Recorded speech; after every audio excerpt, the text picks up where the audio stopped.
बसून गावातील यात्रा पाहायची आहे. आजोबांच्या पाठीवर बसून घोडा घोडा खेळायचा आहे. आजीच्या हातचे चमचमीत पदार्थ मला पण खायचे आहेत. आजोबांनी आणलेले रंगीबिरंगी फुगे मला पण उडवायचे आहेत.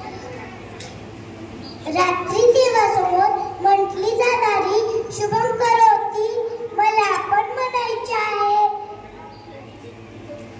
आजोबांच्या ताटात बसून चुकवचा घास मला पण खायचा आहे. रात्री झोपताना आजीने गायलेली अंगाई ऐकायची आहे. आजोबांनी सांगितलेली राजा राणीची गोष्ट मला पण ऐकायची आहे. पण हे माझे आई बाबा माझं काय ऐकतच नाही.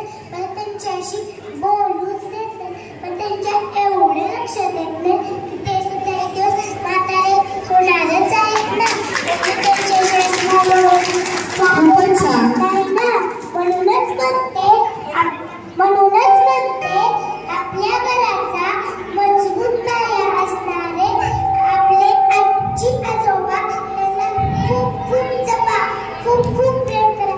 मगच सुसंस्कारित पिढी निर्माण होईल. एकत्र रहा, खुश रहा. थँक्यू.